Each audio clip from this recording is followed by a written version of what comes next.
Hello everybody, I am Jmulls of Jmulls Gaming, and it's time to give my final thoughts and impressions of the Dawntrail 7.0 main story. I've beat it, I finished it, and I think it's okay. I wouldn't call it great or anything, but I think the second half carries. But to give my full thoughts on this story, we kinda have to break it up into two different parts, and I want to focus in on kind of the punching bag that is developed for Dawntrail, and that's Wuk Lamat as a character. So let's talk about it, because I think it's fair to say she's my least favorite or just my most disliked character in all of Final Fantasy XIV, but it's a bit more nuanced than that. Okay, so broad brushstrokes before we get into specifics here. I think her story is largely done, and I think she's gonna fulfill the role of, say, Americ from Heavensward, where in Heavensward, we had a lot of that character, and we developed that character and the region they are a part of, and then afterwards, we rarely ever see them unless we're there and we mostly just say, hey, what's up? Yeah, remember those times we had together? Yeah, they were cool, weren't they? Alright, see you next year. Though in the case of Americ, it's more like 5 years. So that's the role I think Wuk Lamat will fulfill in the long term here. I don't think she's gonna take the role of, say, like a major scion and be there every step of the way. I just don't see that being the case. I think she's just going to be the face of Tulialol, and if the story happens to take us back in Tulialol's direction, we'll meet up with her for a little bit. And in that way, I think she's largely inoffensive as a character, because, look, I used to be a Halo and World of Warcraft fan. Well, I still am to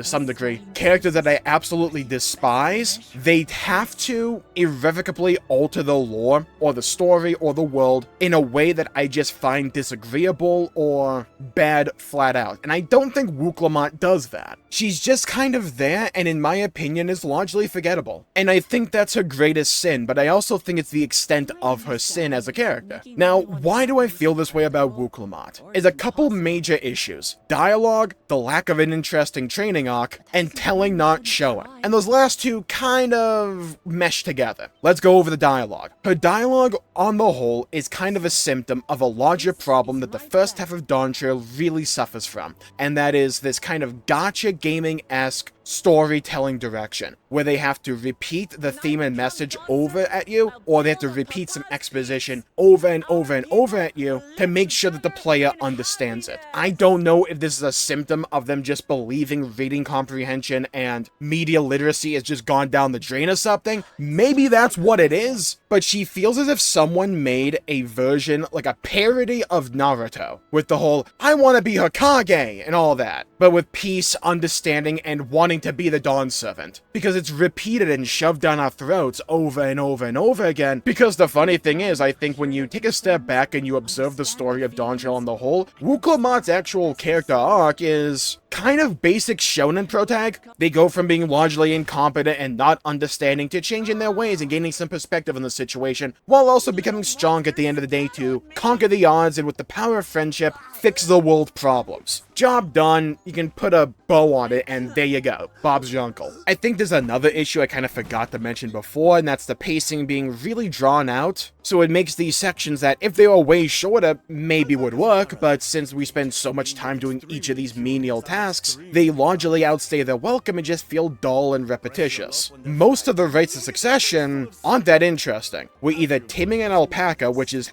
done off-screen with Wuk Lamat, that absolutely 100% should have been a gameplay section, we'll get into that in a second, or we're building some kind of bird float, we're making tacos, or we're convincing someone to uproot their life to go live with moblins. I think the Giants and the Mamulja had by far and away the most interesting actual rites of succession, because interesting things were happening during them. We were learning more about blessed siblings, and the rite of succession being us fighting a shade of Prime Galulja is an interesting idea and concept. When it came to the Giants, we were learning about this ancient race of people that significantly altered the course of events of Tural. All the while, we had this looming threat of Velagamanda and the Tural Vidral. I think that works because, again, the development of Wuk Lamat and the other promises is juxtaposed with interesting set pieces and plot devices. That's not the case for the other four, where we were largely just doing menial tasks to try and give us an excuse to flesh out the people there or the world on the whole, or these individual characters. And because Wuk Lamat is the MC of this game, for Dawntrail at least, she kind of suffers for all of these sins all at once. because she's the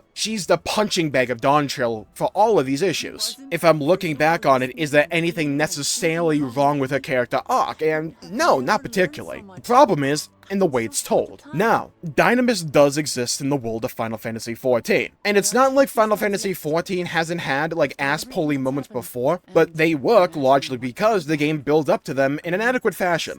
When it comes to Wuk Lamat, I just think the way they told her training arc was subpar, because the role they had the Warrior of Light play, in my opinion, was the wrong one. We were largely just there as a sounding board for her so that she can yap about her character development to us. What I would have liked to see is the Warrior of Light taking a bit of a more active approach. Think kind of like in the vein of the old Dragoon job quest, where we're training the new Dragoon in the ways to be a Dragoon, but like an expanded version of that over the course of the MSQ. And if you retool quite a few of these trials to have more interesting things happen around them, then I think the development of Wuk Lamat, both emotionally in terms of her maturity, but also in terms of her martial prowess, would work way more. Because she goes from, in the level 90 quests, getting parried with one hand by Bakul Jaja, to not only beating him in a 1v1, but then also beating all of his goons at the same time, so it's basically a 1v50. And you can argue, well, we had the dungeons, or we had Velagamanda. We were largely, and let's not kid ourselves, we were largely the reason for that. And I just don't think those instances served as enough of a training arc for Wuk Lamat in an engaging way for me. What I would have liked to have seen more of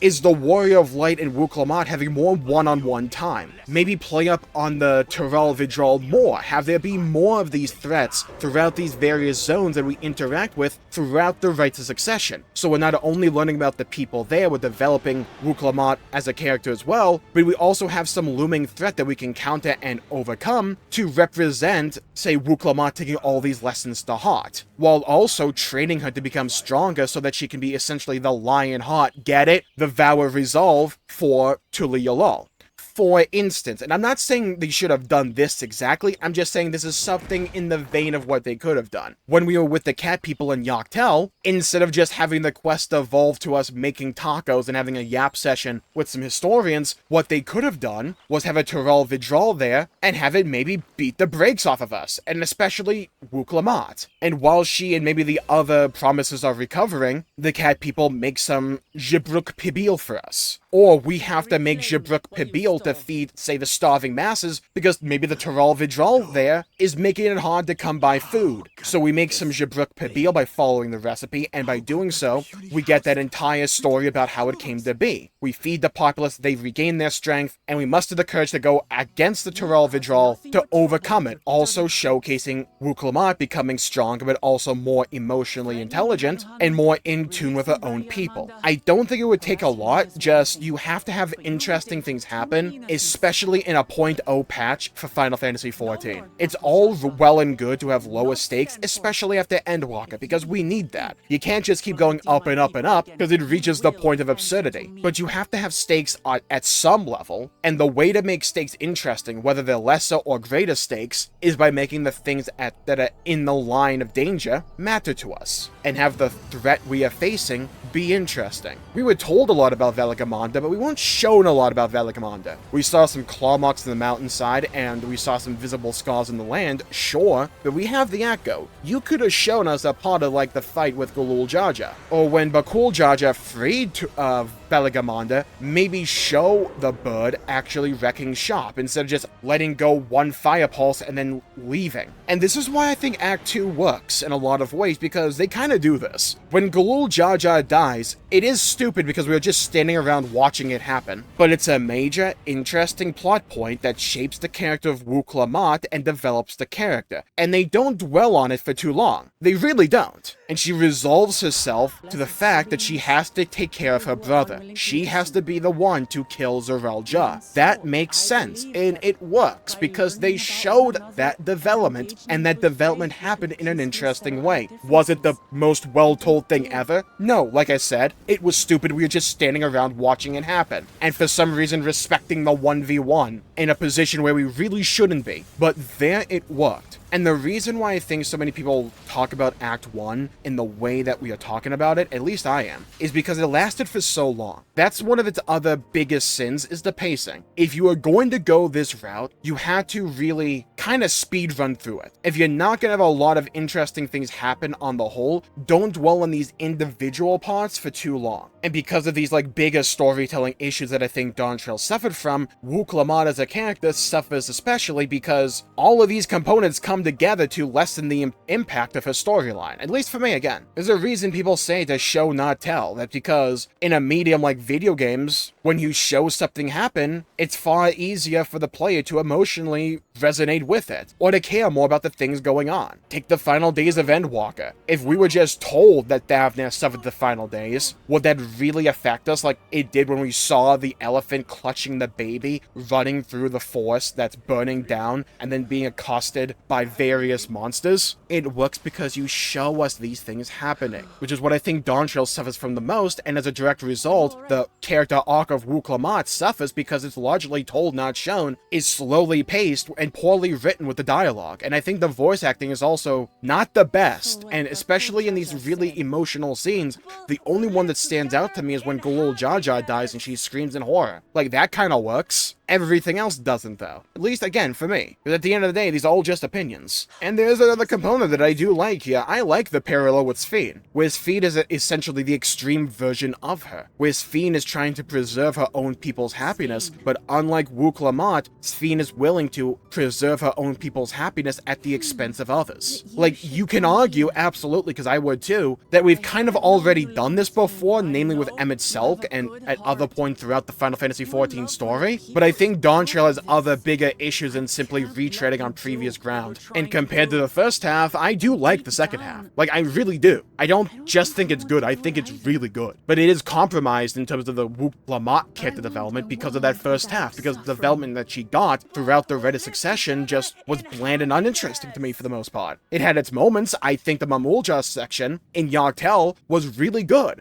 Maybe, funnily enough here, maybe a little too fast there, and only there. And then one scene where Wuk Lamat stares in the camera, extends her hand, and goes, "With friendship and understanding," was a bit cringe, and by a bit I mean a lot. But like, besides that, the stuff with Bakul Jaja there, that works. And then Red Succession is interesting. Trying to overcome a shade of the prime version of Gulul Jaja, that's an interesting Red Succession, and I wish more others will like that one. But yeah, we go back to my previous point. I think the character arc of Wuk Lamat is largely done, like Amerik's. And I think we may see her every now and then in the post-story, depending upon where they want to go, because it could honestly go anywhere at this point. But I think down the line and in the long term, we'll only ever really see her in the role that, say, Amerik does for Ishgard. If we happen to be in Tulia Lul, we may say, "Hey, what's up? Yeah, good to see you. We'll see you again in like 5 years." And that'll be largely it. So yeah, in the long term, I think she'll be largely inoffensive and inconsequential to some degree, but I think they flubbed her actual character arc. Because the arc itself, when you look at it, it's fine. It's the way it's told, though. The pacing, the dialogue, and that lack of an interesting training arc. Because the Dynamis excuse does not fly with me. Show her getting more powerful. Show her training. Putting in the work to become a better Dawn 7 for her people, but also a better protector. Her just suddenly getting a lot of power, yeah, 14 has done that in the past, but for a character like Wuk Lamat, show it. And have the Warrior of Light be a more active teacher. Maybe have us spar with her on occasion, like every time we can, just honing her skills, getting her better. Have her go after other threats, like various Tural Vidral, honing her skills, getting better, not just a couple of dungeons and the one trial we did. We need more than that, at least I do. And with that, I'll call the video there for the day. Next time, we'll look at Dawntrail on the whole, and I'll give my final impressions with the story. Thank you all for tuning in. Leave a comment down below with your thoughts, your opinions on Wuk Lamat as a character. I'd love to hear your thoughts, hear your opinions, and to hear your perspectives. Stay safe, have a great day, and I'll see you all next time. Make sure to leave a like and subscribe, and bye-bye everybody, until we meet again!